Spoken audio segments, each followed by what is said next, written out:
Hello friends, मेरा नाम है नरेंद्र। मैं आपका बहुत बहुत स्वागत करता हूं YouTube channel accounts your solution में। आज का अपना टॉपिक है, बहुत ही इम्पोर्टेंट है। तो दोस्तों, आज का अपना टॉपिक क्या है?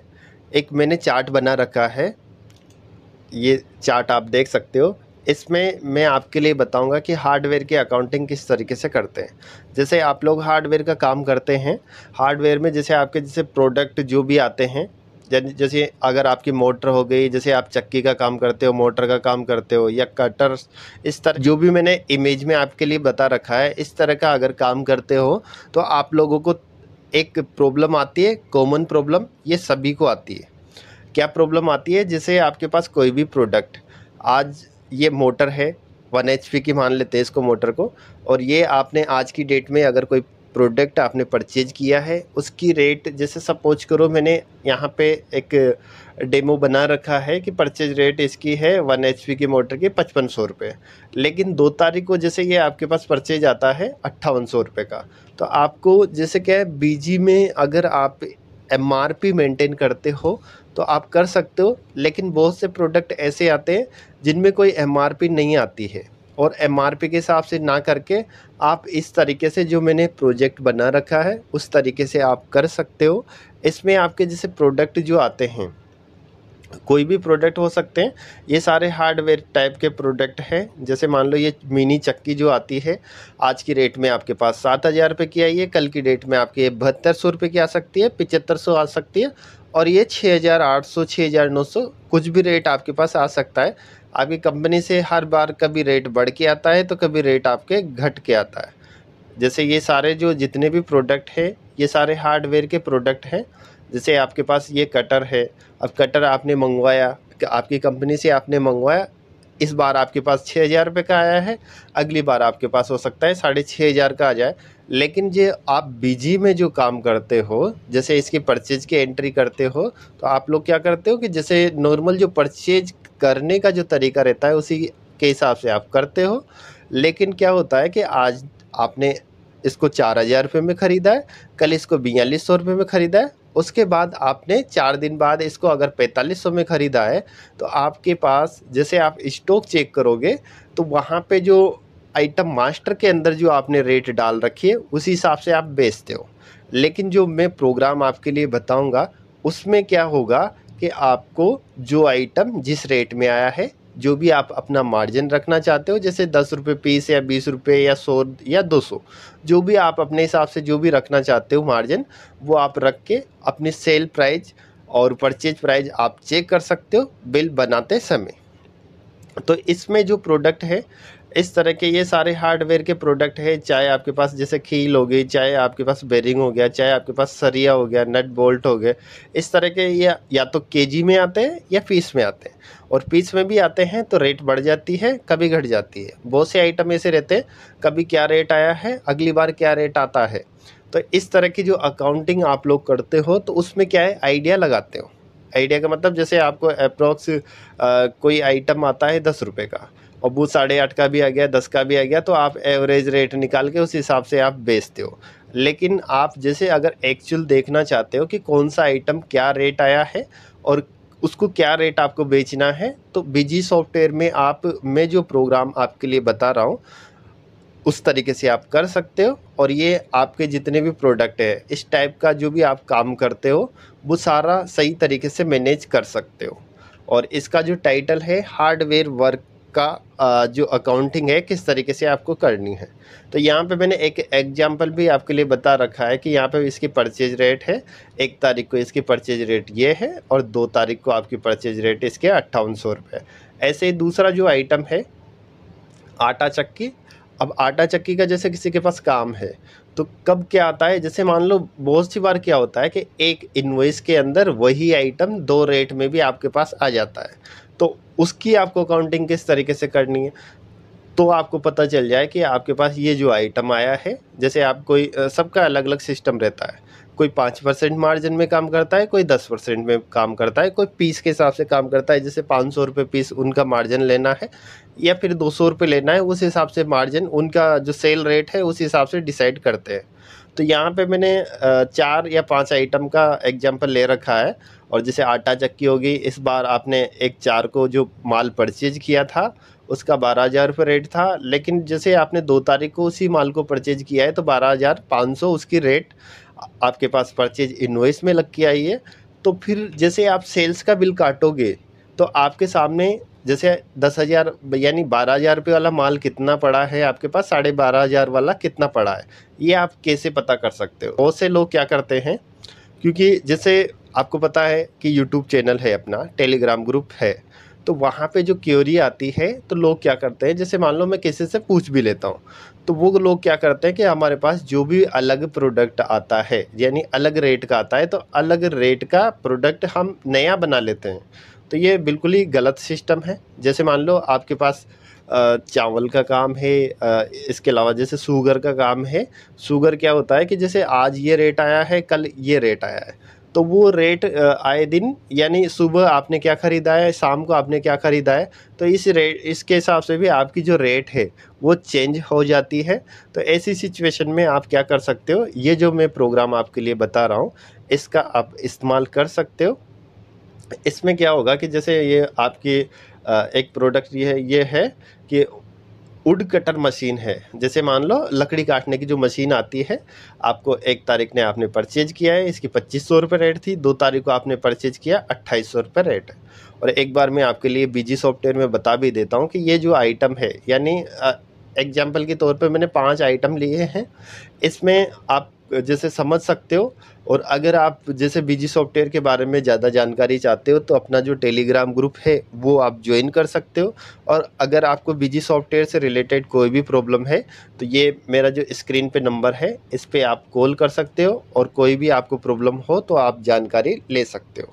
तो ये जो जितने भी आइटम हैं आप लोग जैसे मान लो जो भी लोग एजेंसी का काम करते हैं या फिर होलसेलर हैं तो इस तरह के प्रोडक्ट वो बेचते हैं, उनके पास कभी क्या रेट आता है कभी क्या रेट आता है। तो इसकी अकाउंटिंग किस तरीके से आपको बीजी सॉफ्टवेयर में करनी है, जैसे क्या है बहुत से जो एफएमसीजी वाले प्रोडक्ट रहते हैं उनकी सभी की एमआरपी होती है, तो एमआरपी के हिसाब से आपको पता चल जाता है कि कौन सा माल आपके पास क्या एमआरपी का आया है, उसकी सेलिंग रेट क्या है, उसकी परचेज रेट क्या है। लेकिन जो विदाउट एमआरपी वाले जो प्रोडक्ट होते हैं उनकी अकाउंटिंग किस तरीके से आपको करनी है, तो ये मैंने आपके लिए जो प्रोग्राम में बता रहा हूँ। तो यहाँ से आप देख सकते हो कि इस टाइप के जितने भी आइटमों का अगर आप काम करते हो तो इसकी अकाउंटिंग आपको किस तरीके से करनी है। तो मैं एक बार अपना बीजी सॉफ्टवेयर ओपन कर लेता हूँ और ये जो मैंने इसकी परचेज भी चढ़ा रखी है और सेल्स का इनवॉइस भी मैंने काट के आपके लिए दिखाऊंगा कि किस तरीके से आपको जैसे सेल्स का इनवॉइस काटोगे तो किस तरीके से शो होगा। तो दोस्तों मैंने मेरा बीजी सॉफ्टवेयर ओपन कर लिया है और यहाँ पे मैंने एक परचेज इनवॉइस भी चढ़ा रखी है। एक बार मैं इसको मॉडिफाई करके आपके लिए दिखा देता हूँ। तो दोस्तों ये जो मैंने परचेज की इनवॉइस चढ़ा रखी है आप देख सकते हो 1 HP मोटर मैंने 5500 रुपये में ख़रीदा था। और यहाँ पे आप देख भी सकते हो कि 5500 रुपये में 1 तारीख को जो मैंने परचेज का इनवॉइस चढ़ाया था 5500 रुपये उसकी प्राइस थी। इसके बाद जो नेक्स्ट आइटम है आटा चक्की 1 पीस मैंने ख़रीदा 12,000 रुपये इसकी रेट है, इसकी ये जो रेट है 12,000 रुपये। नेक्स्ट जो आइटम है वुड कटर मशीन, ये भी 1 तारीख को मैंने ख़रीदा था 1 पीस, इसकी कितनी है 2500 रुपये इसकी रेट है, 2500 रुपये। ये 3rd number item. 4th number जो आइटम है एग्रीकल्चर स्प्रे मशीन, तो इसका जो रेट है 1 पीस मैंने ख़रीदा है 8,500 इसकी रेट है। और इसके बाद ये लास्ट जो वेट मशीन है, ये जो भी प्रोडक्ट मैं आपके लिए बता रहा हूँ ये प्रोडक्ट ऐसे हैं आज क्या रेट आया है कल क्या रेट आएगा। तो इसमें क्या है जैसे आप चढ़ाओगे तो मैंने इसमें जो प्रोग्राम बना रखा है। तो दोस्तों आपको क्या करना है, एक बार तो ये सिस्टम में आपके लिए बता देता हूँ कि ये मैंने परचेज का इनवॉइस चढ़ाया, इसके बाद मैंने इसको सेव कर दिया, ठीक है। इसके बाद एक इनवॉइस मैंने और भी चढ़ा रखा है, यानी 2 इनवॉइस मैंने इसके अंदर चढ़ा रखे हैं। एक बार मैं आपके लिए दिखा देता हूँ कि 2 इनवॉइस चढ़ा रखे हैं, दोनों अलग अलग रेट के हैं। अब जैसे मैंने उनसे बताया था आपके लिए कि भाई एक में 5,000 रुपये रेट थी, दूसरे में इसकी कितनी रेट थी, एक बार मैं इसको दिखा देता हूँ आपके लिए कि जैसे एक में आपने मोटर ख़रीदी थी 5500 रुपये की, जो दूसरा बिल है उसमें 5800 रुपये की आपने मोटर ख़रीदी थी। यहाँ पे जो दूसरा इनवॉइस है इसमें 5800 रुपये की ख़रीदी थी और ये जो फर्स्ट इन्वॉइस है इसके अंदर आपने कितने खरीदी, 5500 रुपये की। लेकिन आप जैसे सेल्स का इन्वॉइस काटने जाते हो, यानी जब माल बेचोगे, माल बेचते समय यहाँ पे मैंने मेरी डेट डाली है, उसके बाद जैसे पार्टी का नाम केस रखा। इसके बाद जैसे मैं कोई से भी आइटम को अगर बेचता हूँ तो स्टॉक मेरे सामने शो हो रहा है 2 पीस, आटा चक्की 2 piece, agriculture spray machine 2 piece, ये सारे एक एक पीस मैंने परचेज किए थे। लेकिन जैसे मैं अगर 1 HP मोटर अगर मैं बेचना चाहता हूँ कस्टमर को, जैसे यहाँ पे मैंने 1 क्वांटिटी एंटर करी तो मेरे सामने एक विंडो पॉपअप होगी और यहाँ पे लिखा हुआ है कि मैंने एक, मेरे पास जो परचेज आया था 2/4/2022 को, एक 5/4/2022 को आया था, उसमें उसकी रेट, परचेज रेट क्या थी, 5800 रुपये। और उसकी रेट क्या रखी है, जैसे मैंने बोला था आपसे भाई, जैसे कोई भी होलसेलर रहता है या एजेंसी ले रखी है तो वो क्या है, अमाउंट के हिसाब से भी रख सकते हैं, परसेंटेज के हिसाब से भी रख सकते हैं। अब मैंने जो इसमें मार्जिन रखा है, यानी जो सेलिंग प्राइस बनेगी वो कितनी बनेगी, 500 रुपये ऐड होके, उस हिसाब से इसका जो कॉन्फ़िगरेशन हुआ है और उस हिसाब से इसका जो सेल रेट है 5800 रुपये। अब देख सकते हो आप यहाँ पे जो फर्स्ट है डेट का कॉलम, डेट से ये पता चलेगा आपको कि आपने ये आइटम कौन सी डेट को परचेज किया है। नेक्स्ट ये यहाँ पे परचेज प्राइस, यानी परचेज रेट उसकी क्या थी। इसके बाद सेल रेट, सेल रेट का मतलब ये है कि अगर जैसे आप किसी भी आइटम को परचेज करोगे तो उसी टाइम पे आप सेल रेट भी डाल सकते हो। जैसे मान लो आप 100 रुपये पर पीस के हिसाब से आपका मार्जिन लेना चाहते हो, परचेज रेट वहाँ पे डालिए, परचेज इन्वॉइस चढ़ाते समय तो वहाँ पे सेल रेट भी आप डाल सकते हो। उससे क्या रहेगा कि आपके जैसे मान लो 100 रुपये पर पीस या 200 रुपये पर पीस के हिसाब से अगर रेट डालोगे तो ये ऑटोमेटिक पिक हो जाएगी। और यहाँ पे इसका स्टॉक भी आपके लिए बता रहा है कि यहाँ पे इसकी जो क्वांटिटी है आपके पास 5500 रुपये के हिसाब से आपने जो माल परचेज किया था 1 पीस है, और 5800 रुपये के हिसाब से माल परचेज किया था वो आपके पास 1 पीस है। यहाँ से जैसे आपने ये 1 पीस को सेल कर दिया, सेल करने के बाद ये बिल मैंने सेव कर दिया। नेक्स्ट अगर मैं बिल बनाता हूँ, ठीक है, नेक्स्ट मैंने बिल बनाया, वापस से मैंने 1 HP मोटर सेलेक्ट किया, तो यहाँ पे आप देख पा रहे हो कि मेरे पास वो जो एक स्टॉक था वो ख़त्म हो गया है। 5/4 को जो मेरे पास परचेज किया था वो स्टॉक मेरे पास बचा हुआ है। तो इस तरीके से आप यहाँ पे चेक कर सकते हो। अब ये जो प्रोग्राम है, एक बार मैं इसको, ये जो भी मैंने इन्वॉइस परचेज के इन्वॉइस चढ़ा रखे हैं इसको एक बार मैं हटा देता हूँ, यानी मैं यहाँ से इसको मैंने हटा दिया, दोनों मैंने डिलीट कर दिए। अब फर्स्ट प्रोसेस मैं आपके लिए बताता हूँ कि किस तरीके से आपको काम करना है।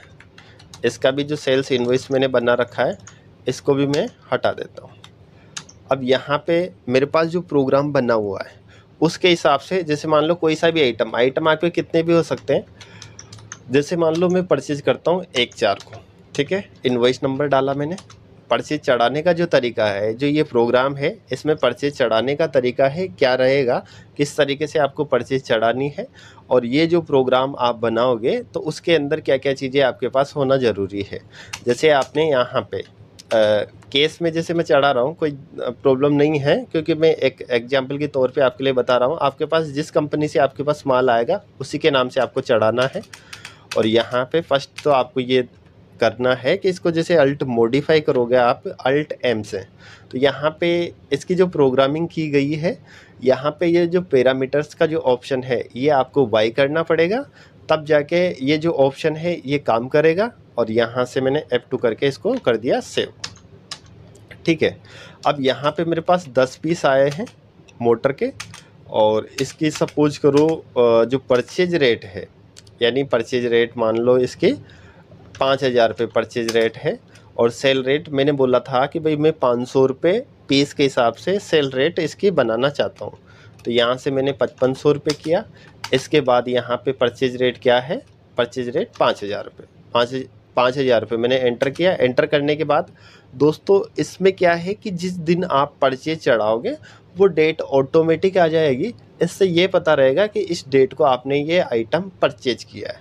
यहाँ पे मैंने एंटर किया, एंटर करने के बाद ये फर्स्ट आइटम मैंने चढ़ा दिया।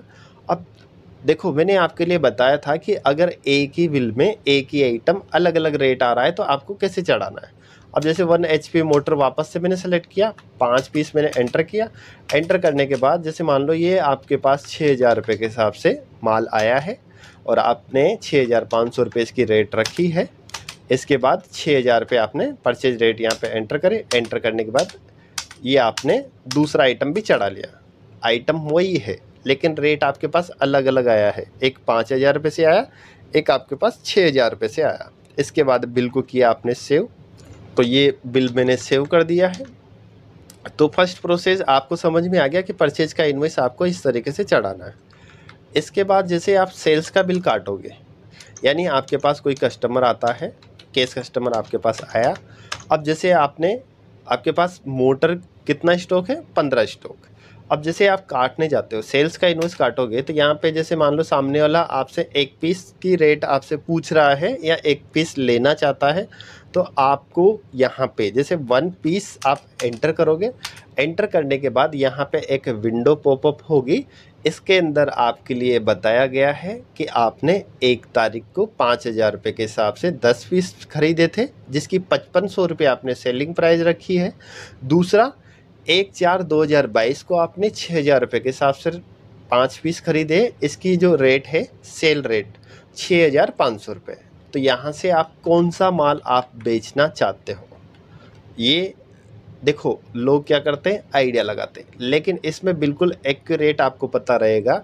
अगर आप ये 5500 रुपये की जो रेट आपने डाल रखी है, यानी बेसिक मार्जिन जो भी आप रखना चाहते हो, 200, 300, 500 या जो भी रखना चाहते हो, परसेंटेज के हिसाब से रखना चाहते हो, तो वो आप रख सकते हो। अब आपको ये पता चल गया है कि मेरी 5,000 रुपये इसकी परचेज रेट है और मैं 5500 रुपये में इसको बेचना चाहता हूँ। तो यहाँ से आपने एंटर किया। एंटर करने के बाद अगर आप इस रेट को अगर चेंज करना चाहते हो, जैसे आप 5400 करना चाहते हो, तो 5400 भी आप यहाँ पे कर सकते हो। ठीक है, यहाँ से आपको इस तरीके से सेल्स का बिल काट देना है। इसमें क्या होगा, ना तो आपको लॉस होने का काम रहेगा और एक्यूरेट आपके पास जो आइटम जिस रेट में आ रहा है उसी रेट के हिसाब से आपको पता भी चल जाएगा। अब देखो, एक इन्वॉइस मैं और भी चढ़ाता हूँ, परचेज का इन्वॉइस। यहाँ पे मैंने 2-4 किया, वही आइटम चढ़ाता हूँ। आइटम आप कितने भी चढ़ाओ, वो प्रोसेस एक जैसा ही रहता है। तो यहाँ पे मैंने एक परचेज का इनवॉइस और भी चढ़ाया। 1 HP मोटर जैसे मान लो मैंने 10 पीस लिए और यहाँ पे इसकी परचेज रेट मान लो मैंने 6500 रुपये डाली और सेल रेट डाली मैंने 7,000 रुपये। इसके बाद यहाँ पे मैंने परचेज रेट वापस से डाल दी 6500 रुपये। यहाँ पे आपको डालने की आवश्यकता नहीं है। जैसे आप यहाँ पे परचेज रेट डालोगे तो ये ऑटोमेटिक आपकी date and purchase rate automatic यहाँ पे आ जाएगी। तो यहाँ से ओके किया।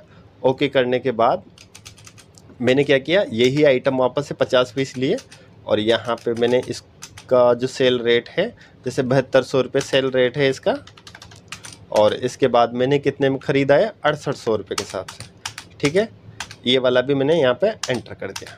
एंटर करने के बाद जैसे आपके पास देखो एक सिस्टम रहता है कि अगर आपके पास कोई भी आइटम परचेज करते हो तो आपके पास जैसे लाट, अगर मैं बोलूँ जैसे कितने बार का आपके पास माल रह सकता है स्टॉक में, कितनी बार का, 2, 3, 4, 5, इससे ज़्यादा नहीं रह सकता। ऐसा तो नहीं है कि आप जैसे मान लो 20 बार आपने माल परचेज किया है तो 20 में से आपके पास ओनली 2 बार बिका है, उसके बाद भी आपके पास स्टॉक पड़ा हुआ है।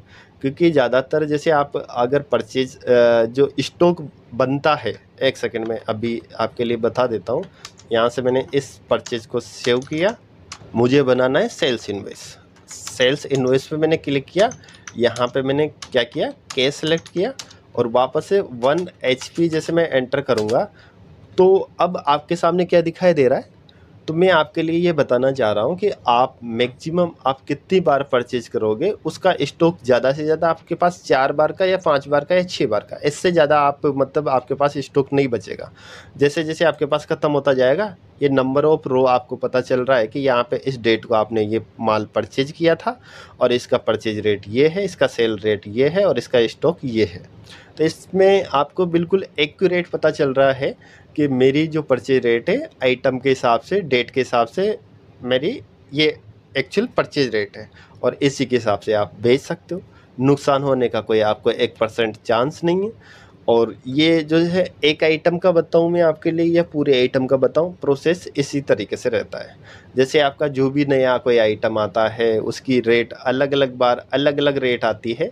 तो यहाँ पे आपको सब कुछ समझ में आ रहा है। डेट की जगह डेट लिखा हुआ है, यानी इस डेट को आपने परचेज किया था। इसके बाद इसकी जो परचेज रेट है ये है और इसके बाद सेल रेट लिखा हुआ है और इसकी क्वांटिटी यहाँ पे लिखी हुई है। तो इस तरीके से आप अपना जो हार्डवेयर का जो मैनेजमेंट है वो बना सकते हो, और इसमें 1% भी चांस नहीं है कि आपको लॉस हो सकता है। नहीं तो वो से जो कस्टमर है, सभी की क्वेरी आती है कि हार्डवेयर की अकाउंटिंग किस तरीके से करें। आपके पास मेरे हिसाब से इससे बेस्ट ऑप्शन आपके पास और कोई सा नहीं है, क्योंकि एमआरपी की जहाँ बात आती है, एमआरपी के हिसाब से आप कर सकते हो, लेकिन आपके सामने क्या समस्या आती है कि कोई प्रोडक्ट जैसे आज की डेट में आपके पास 40 रुपये है, कल 45 रुपये है, कल उसके बाद 45.5 आया, तो वो क्या है, एमआरपी जैसे आप लिखोगे ना, वो थोड़ा डिस्टर्ब सा हो जाता है, मतलब अच्छा नहीं लगेगा। और बाकी ये जो प्रोसीजर मैं आपके लिए बता रहा हूँ, इस तरीके से आप करोगे तो आपके 1% भी लॉस होने का नहीं है, और सिस्टमेटिक तरीके से आप चेक भी कर सकते हो। अभी जैसे मान लो आपने सेल भी कर दिया, और परचेज की हिस्ट्री अगर आप देखना चाहते हो, यानी अगर आप परचेज की लिस्ट देखना चाहते हो कि आपके पास जैसे क्लोजिंग स्टॉक है, मोटर में कौन कौन सी रेट वाला क्या क्या माल पड़ा हुआ है, तो यहाँ से जैसे 1 HP मोटर मैंने सेलेक्ट करी, तो ये आपके सामने सारा स्टॉक सामने आ रहा है। क्या स्टॉक सामने आ रहा है देख सकते हो आप कि यहाँ पे 74 पीस आपके पास पड़े हुए हैं। उसका जो टोटल अमाउंट होता है कितना, 4,78,533 रुपये। और जो माल आपके पास पड़ा हुआ है, 1/4 को जो माल आया था 9 पीस पड़े हुए हैं, 2/4 को जो माल आया है 10 पीस पड़े हुए हैं, 1/4 को आपने 2 बार परचेज किया था। ये इसकी जो सेल रेट है, परचेज रेट, वो भी आपके सामने दिखाई दे रही है।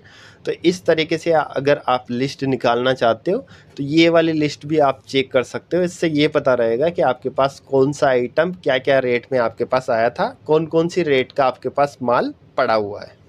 तो ये जो प्रोग्राम है इस तरीके से आप कर सकते हो।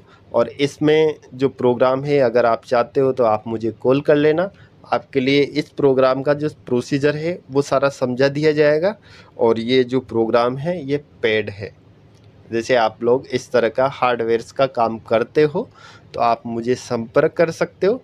और मेरा जो कॉन्टैक्ट नंबर है आप लोगों को पता ऑलरेडी होगा, या फिर जैसे अपना जो टेलीग्राम ग्रुप है उसको आप ज्वाइन कर सकते हो, या फिर मेरा जो कॉन्टैक्ट नंबर है यहाँ पे एक बार मैं आपके लिए दिखा देता हूँ, 8009299928। ये मेरा कॉन्टैक्ट नंबर है, आप इस पर संपर्क कर सकते हो।